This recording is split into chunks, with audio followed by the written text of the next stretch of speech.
এই দুনিয়াতে সবাই আমার সাথে যারা মিশেছে, আমাকে যারা ভালো করে জানে, তারা এটা বলে যে আমি তোমাকে ভালো করে দেখছি, ছোটবেলার থেকে দেখছি এবং তুমি এত বড় হয়েছো সেটাও দেখছি। কিছু না কিছু ক্ষেত্রে তার সাথে আমার আলাপও রয়েছে। তারা কিন্তু আমার ব্যাপারে কিছু না কিছু জানে, কিন্তু তারা সবাই মিলে আমার সবটা জানতে পারে না। বুঝতে পারছেন আমি কি বলছি? এই জগতে, এই দুনিয়াতে তুমি অনেক মানুষের সাথে মেলামেশা করলে সবাই তোমার ব্যাপারে কিছু না কিছু তো জানে, কিন্তু তারা সব মিলেও, সেই সব মানুষগুলো মিলেও তোমার নিয়ে পূর্ণভাবে জানতে পারবে না। এটাই হচ্ছে প্রকৃতির সে কঠোর নিয়ম।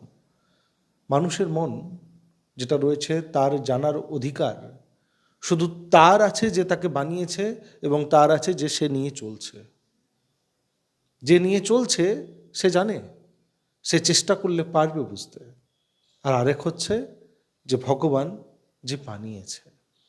অন্যান্য যত মানুষ আছে তারা মনের ভিতরে ঢুকতে পারে না। এই যে বিভিন্ন রকমের, আপনারা জানেন তো যে তুমি কি চাইছো, তুমি কি বলছো, আমি বলে দিচ্ছি, সেটা কিছুটা একটা অংশ হতে পারে কিন্তু সম্পূর্ণ হতে পারে না। আর তার জন্যই দেখবেন যে আস্তে আস্তে সেই সব মানুষগুলোর থেকে আমাদের মানুষ যারা অনেক বিশ্বাস করে যেত, তারা দূরত্ব বানাচ্ছে। আর তাদেরকে আপনি সেরকম দেখতে পাচ্ছেন না। আপনি বুঝতে পারছেন আমি কি বলছি?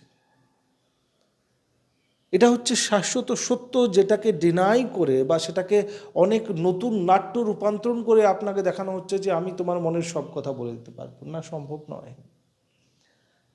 তোমার কিছুটা অংশ, তোমার কিছুটা জানলা, তোমার বাড়ির মধ্যে 10টা জানলা আছে, তার মধ্যে একটা জানলা খুলতে পারে, একটা দরজা খুলতে পারে, কিন্তু সব দরজা সব জানলা খুলে নেওয়ার ক্ষমতা এই পৃথিবীতে কারো নেই, হতেই পারে না। আর এইটা বুঝতে মানুষকে একটু সময় লাগে, কিন্তু মানুষ বুঝে যায়। তো চেষ্টা কি করতে হবে, চেষ্টা কি করা দরকার? বাবা বলছেন যে চেষ্টা যদি করতে হয় তো নিজেকে বুঝতে সময়টা লাগা। এটাতে সময় লাগিয়ে দিস না যে কে আমাকে কি বলে দেবে, কে কি বলে দিল সেই রকমই চলবো, সেটার আশা করিস না। তোকে কোনটা ঠিক লাগছে, তুই ভগবানের কাছে যখন যাচ্ছিস তখন তোকে কী রকমের ডিরেকশন, কী রকমের পথ দেখানো হচ্ছে সেই পথে চল। বাবা বলেন যে জীবনে যখন খারাপ সময় আসে তখন মানুষের মনে যায় যে আমি কোথাও গিয়ে নিজের দুঃখ প্রকাশ করি, কিন্তু যদি দুঃখ প্রকাশ করার পর তোমাকে পথ ঠিক না দেখানো হলো, তো মনকে একবার প্রশ্ন তো অবশ্যই করা দরকার যে বাবা যেটা বললেন সেটা ঠিক বললেন না খারাপ বললেন। এটা বলে, এটা শুনে, এটা মেনে আমার জীবনে সত্যি উন্নতি হবে না কিছু সময়ের জন্য আনন্দ হবে? যদি এটা তুমি না বুঝতে পারছো তাহলে এই পথ তোমার জন্য নয়, তুমি ছেড়ে দাও এই পথ। এই পথ দিয়ে তোমার হাঁটার কোনো প্রয়োজন নেই।